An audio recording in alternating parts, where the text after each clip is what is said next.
नमस्कार साथियों, आप सभी का स्वागत है दिल्ली पुलिस के एक और शानदार प्रैक्टिस सेशन में। साथियों, आज हम दिल्ली पुलिस का प्रैक्टिस सेट नंबर 5 करने जा रहे हैं। चलिए आगे बढ़ते हैं अपने प्रश्नों की तरफ।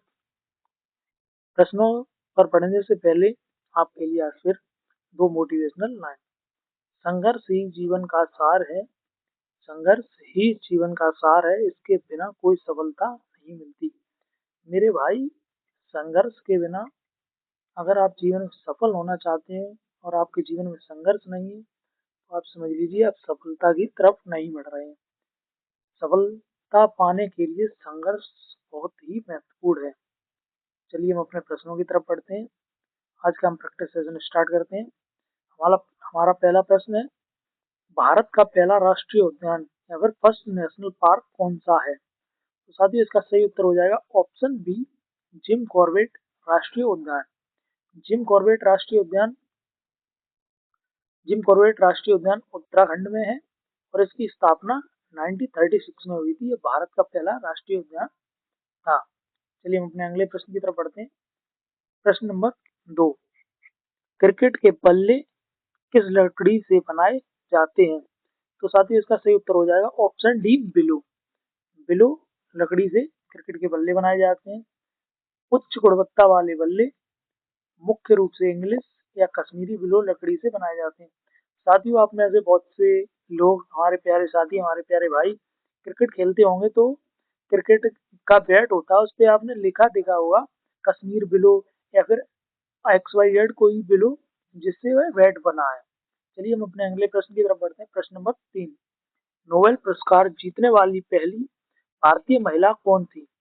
तो साथियों, इसका सही उत्तर हो जाएगा option C, Mother Teresa. Mother Teresa को साथियों 1979 में शांति का नोबेल पुरस्कार मिला था। अगला प्रश्न नंबर 4, यूनेस्को का मुख्यालय कहाँ है? तो साथियों, इसका सही उत्तर हो जाएगा ऑप्शन सी, पेरिस। यूनेस्को का मुख्यालय कहाँ है? पेरिस, फ्रांस में। अगला प्रश्न नंबर 5, भारत में सबसे बड़ी जनजाति लार्जेस्ट ट्राइब कौन सी है? तो साथियों, इसका सही उत्तर हो जाएगा ऑप्शन बी, भील। जनसंख्या के आधार पर भील भारत की सबसे बड़ी जनजाति है, उसके बाद गोंड जनजाति आती है। अगला प्रश्न नंबर 6, अंतर्राष्ट्रीय महिला दिवस इंटरनेशनल वुमेन्स डे कब मनाया जाता है? तो साथियों, इसका सही उत्तर हो जाएगा ऑप्शन डी, 8 मार्च। अगला प्रश्न नंबर 7, भारत का राष्ट्रीय जलीय जीव या फिर नेशनल एक्वेटिक एनिमल क्या है? साथियों, इसका सही उत्तर हो जाएगा ऑप्शन सी, गंगा नदी डॉल्फिन। साथियों, गंगा नदी डॉल्फिन को 2009 में भारत का राष्ट्रीय जलीय जीव घोषित किया गया था। अगला प्रश्न नंबर 8, सिखों के 10वें और अंतिम गुरु कौन थे? साथियों, इसका सही उत्तर हो जाएगा ऑप्शन सी, गुरु गोविंद सिंह। अगला प्रश्न नंबर 9, संयुक्त राष्ट्र सुरक्षा परिषद यूएनएससी की फुल फॉर्म होती है यूनाइटेड नेशन सिक्योरिटी काउंसिल या फिर इसी को हिंदी में कहते हैं संयुक्त राष्ट्र सुरक्षा परिषद के स्थायी सदस्यों की संख्या कितनी है? तो साथियों, इसका सही उत्तर हो जाएगा ऑप्शन बी, 5। यूएनएससी में 5 स्थायी सदस्य हैं, जो कौन कौन से? चीन, फ्रांस, रूस, यूके, यूएस और 10 अस्थायी सदस्य हैं। अगला प्रश्न नंबर 10, जीवाश्मों की आयु एज ऑफ फॉसिल्स ज्ञात करने के लिए किस पद्धति का उपयोग किया जाता है? साथियों, इसका सही उत्तर हो जाएगा option B, carbon dating, C14 carbon dating या फिर कार्बन 14। कार्बन डेटिंग का उपयोग मुख्य रूप से जैविक अवशेषों या फिर जीवाश्म की आयु निर्धारित करने के लिए किया जाता है। अगला प्रश्न नंबर 11, पानी की बूंदों के गोल होने का कारण क्या है? तो साथियों, इसका सही उत्तर हो जाएगा ऑप्शन बी, पृष्ठ तनाव या फिर सरफेस टेंशन। अगला प्रश्न नंबर 12, कंप्यूटर में डेटा की सबसे छोटी इकाई क्या है? तो साथियों, इसका सही उत्तर हो जाएगा ऑप्शन बी, बिट, जो कि bit binary digit computer data में सबसे छोटी इकाई है जिसका मान 0 या 1 हो सकता है। साथियों, मैं आपको ये बता दूं कि हम जैसे 50 क्वेश्चन लेते हैं तो उसमें हम कंप्यूटर के भी 2-4 क्वेश्चन डाल देते हैं, क्योंकि आपके एग्जाम में कंप्यूटर भी आता है 10 नंबर का। तो इसी में जीके जीएस के प्रैक्टिस सेट में भी मैं ही आपके कंप्यूटर की भी थोड़ी बहुत प्रैक्टिस सेट करवा देंगे। चलिए अगले प्रश्न की तरफ बढ़ते हैं। प्रश्न नंबर 13, हीमोग्लोबिन में कौन सा धातु आयन मौजूद होता है? तो साथ ही इसका सही उत्तर हो जाएगा option D, iron. Option D, iron. Haemoglobin में आयरन Fe मौजूद होता है, जो रक्त को ऑक्सीजन ले जाने में सक्षम बनाता है। अगला प्रश्न, प्रश्न नंबर 14, विद्युत प्रतिरोध इलेक्ट्रिकल रेजिस्टेंस का मात्रक क्या है, या फिर ऐसा ही मात्रक क्या है? साथ ही इसका सही उत्तर हो जाएगा ऑप्शन डी, ओम। ऑप्शन डी, ओम, जिसे हम किससे, ओमेगा से भी रिप्रेजेंट करते हैं। ओमेगा का साइन इस प्रकार का होता है कुछ, आप देखिए।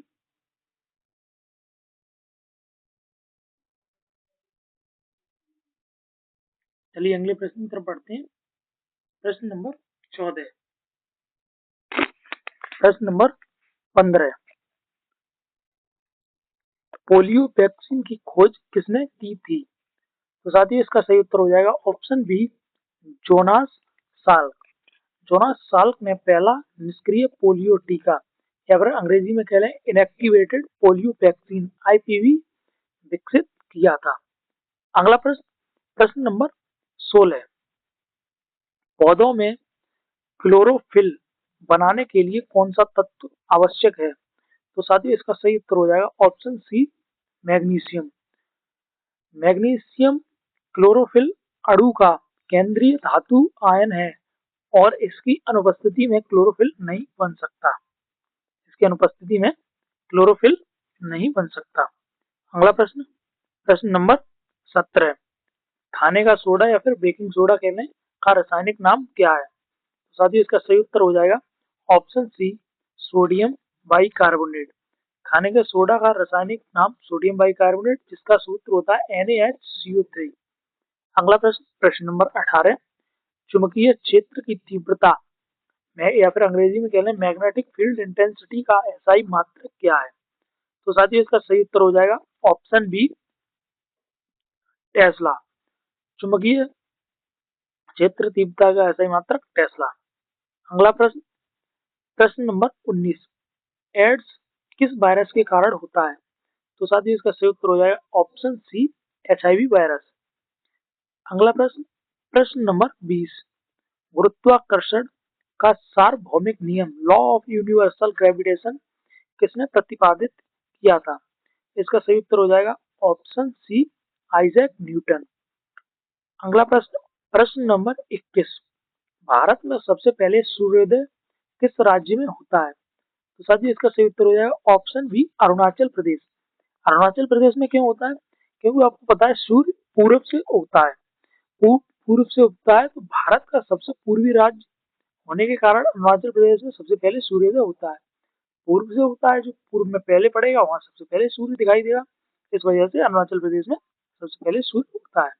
प्रश्न नंबर 22, नदियों में जल प्रदूषण मापने के लिए किस जैविक कारक का उपयोग किया जाता है? तो साथ ही इसका सही उत्तर हो जाएगा ऑप्शन बी, जैव रासायनिक ऑक्सीजन मांग, BOD, या फिर अंग्रेजी में कह लें biochemical oxygen demand.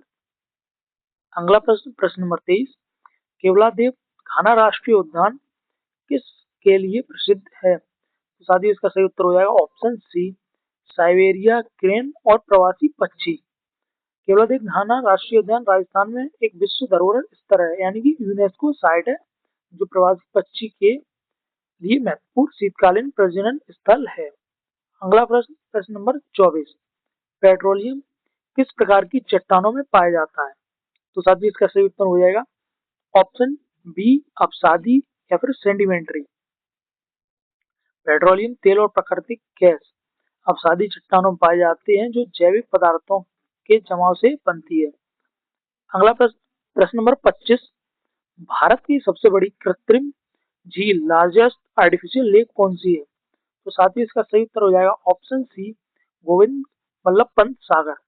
Govind Ballabh Pant Sagar झील उत्तर प्रदेश छत्तीसगढ़ में है। भारत की सबसे बड़ी मानव निर्मित कृत्रिम झील है जो रेंद बांध के पीछे बनी है। अगला प्रश्न, प्रश्न नंबर 26, डोल ड्रम क्या है? तो साथियों इसका सही उत्तर हो जाएगा ऑप्शन बी, भूमध्य रेखीय निम्न दाब क्षेत्र। जो निम्न दाब क्षेत्र होता है भूमध्य रेखा पर, उसे हम डोल्ड्रम कहते हैं। अगला प्रश्न, प्रश्न नंबर 27, तारापुर परमाणु ऊर्जा संयंत्र, तारापुर एटॉमिक पावर स्टेशन किस राज्य में स्थित है? तो साथियों इसका सही उत्तर हो जाएगा ऑप्शन सी, महाराष्ट्र। तारापुर ऊर्जा संयंत्र महाराष्ट्र में स्थित है और यह भारत का पहला वाणिज्यिक परमाणु ऊर्जा स्टेशन था। अगला प्रश्न, प्रश्न नंबर 28, अक्टूबर और नवंबर के महीनों में कहाँ अधिकतम वर्षा होती है? तो साथियों इसका सही उत्तर हो जाएगा ऑप्शन सी, कोरमंडल तट, तमिलनाडु तट। आपने देखा होगा साथियों, हमारे यहाँ जो वर्षा होती है वो जून से अगस्त तक होती है, जुलाई अगस्त सितंबर तक होती है, लेकिन अक्टूबर और नवंबर के महीनों में कहाँ अधिकतम वर्षा होती है? तो वो कोरमंडल तट तमिलनाडु पर क्यों होती है?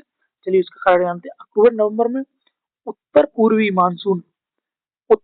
मानसून या लौटते हुए मानसून से कोरमंडल तट पर वर्षा होती है, जो कहाँ है? तमिलनाडु में है। अगला प्रश्न, प्रश्न नंबर 29, सबसे अधिक राज्यों के साथ सीमा साझा करने वाला भारतीय राज्य कौन सा है? तो साथियों इसका सही उत्तर हो जाएगा ऑप्शन सी, उत्तर प्रदेश। Option C, Uttar Pradesh. उत्तर प्रदेश 8 राज्यों के साथ सीमा साझा करता है।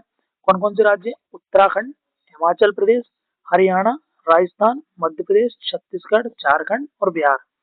और एक केंद्र शासित प्रदेश है जिसका नाम है दिल्ली, के साथ भी सीमा साझा करता है। अगला प्रश्न, प्रश्न नंबर 30, पुणे सार्वजनिक सभा की स्थापना किसने की थी? तो साथियों इसका सही उत्तर हो जाएगा ऑप्शन बी, एमजी रानाडे या फिर महादेव गोविंद रानाडे। पुणे सार्वजनिक सभा की स्थापना 1870 में एमजी रानाडे और अन्य लोगों ने मिलकर की थी।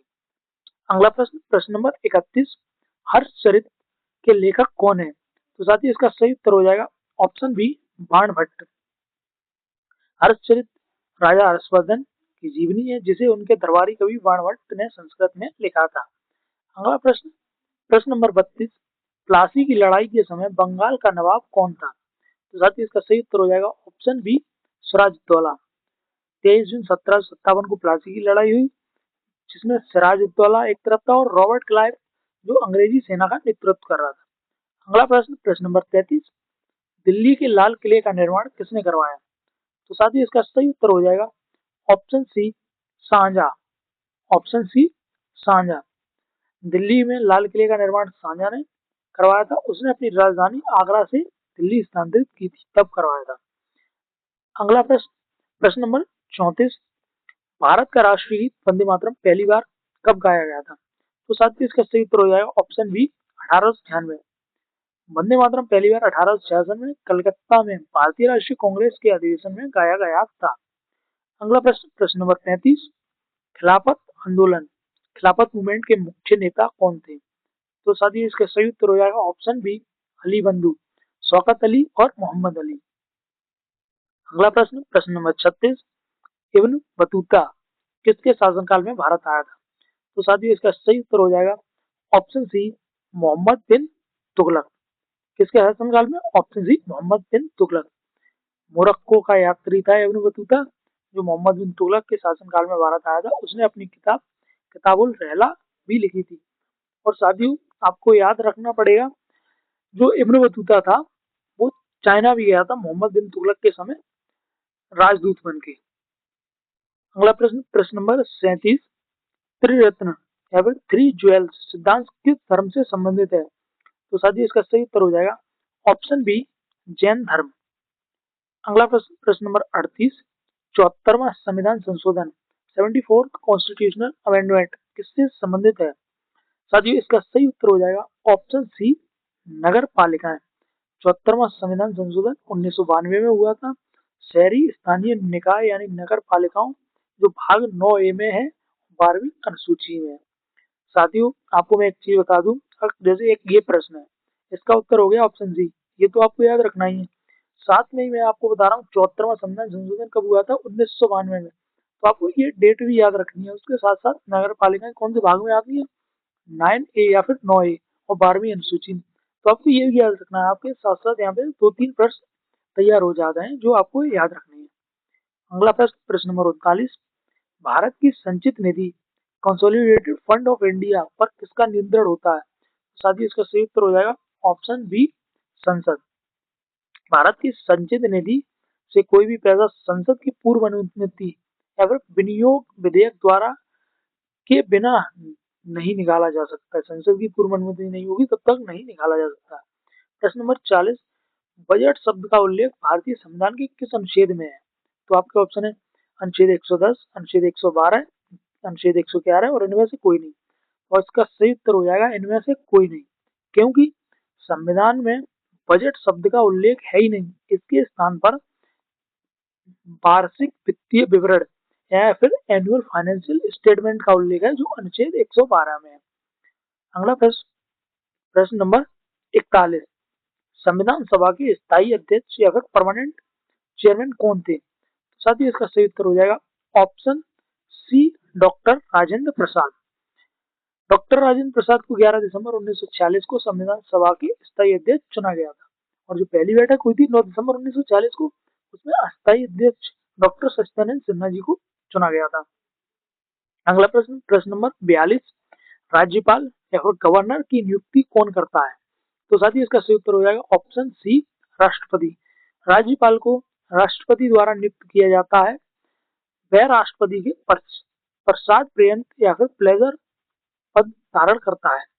अगला प्रश्न, प्रश्न नंबर 43, राज्यसभा के सदस्यों का कार्यकाल कितने वर्ष का होता है? तो साथियों इसका सही उत्तर हो जाएगा ऑप्शन सी, 6 वर्ष। राज्यसभा या फिर इसे उच्च सदन कहते हैं कि सदस्यों का कार्यकाल 6 वर्ष होता है, और इसके 1/3 सदस्य हर 2 साल में सेवानिवृत्त होते हैं या फिर रिटायर होते हैं। अगला प्रश्न, प्रश्न नंबर 44, सूचना का अधिकार आरटीआई, राइट टू इंफॉर्मेशन अधिनियम किस वर्ष लागू हुआ? तो साथियों इसका सही उत्तर हो जाएगा ऑप्शन सी, 2005। सूचना का अधिकार आरटीआई, राइट टू इंफॉर्मेशन अधिनियम 2005 में लागू हुआ, जो नागरिकों को सार्वजनिक प्राधिकरणों से जानकारी मांगने का अधिकार देता है। अगला प्रश्न, प्रश्न नंबर 45, पहला भाषाई राज्य, फर्स्ट लिंग्विस्टिक स्टेट कौन सा था? तो इसका सही उत्तर हो जाएगा ऑप्शन डी, आंध्र प्रदेश। आंध्र प्रदेश का गठन 1953 में भाषा आधार पर होने वाला पहला भारतीय राज्य बना था। अगला प्रश्न, प्रश्न नंबर 46, नागरिकता सिटीजनशिप से संबंधित प्रावधान भारतीय संविधान के किस भाग में निहित है? साथ ही इसका सही उत्तर हो जाएगा ऑप्शन बी, भाग 2। भाग 2 में और अनुच्छेद 5 से 11 में नागरिकता संबंधित है। भारत में एकल नागरिकता का प्रावधान है। अगला प्रश्न, प्रश्न नंबर 47, पहला कंप्यूटर माउस किसने बनाया था? तो साथ ही इसका सही उत्तर हो जाएगा ऑप्शन बी, डगलस एंगलवर्ट। इन्होंने कब बनाया था? 1960 में पहला माउस बनाया था। अगला प्रश्न, प्रश्न नंबर 48, एक्सेल में एक कॉलम और एक रो के इंटरसेक्शन को क्या कहते हैं? तो साथ ही इसका सही उत्तर हो जाएगा ऑप्शन डी, सेल। अगला प्रश्न, प्रश्न number 49, Vasco D gamma Bharat कब आया? तो साथ ही इसका सही उत्तर हो जाएगा ऑप्शन बी, 1498। 1498 पुर्तगाली नाविक वास्को डी गामा 1498 में कालीकट केरल पहुंचा था, जिससे भारत और यूरोप बीच सीधे समुद्री मार्ग की खोज की थी। अगला प्रश्न, प्रश्न नंबर 50, जो लास्ट प्रश्न है, सांची के स्तूप का निर्माण किसने करवाया? सांची इसका सही उत्तर हो जाएगा ऑप्शन सी, अशोक। सांची का स्तूप मध्य प्रदेश में है। मूल रूप से सम्राट अशोक 3री शताब्दी ईसा पूर्व में बनवाया गया था। साथियों, आज के लिए इतने ही प्रश्न। आपको कमेंट करके ये जरूर बताना है कि आपको कितने प्रश्न ठीक हुए। जय हिंद, धन्यवाद।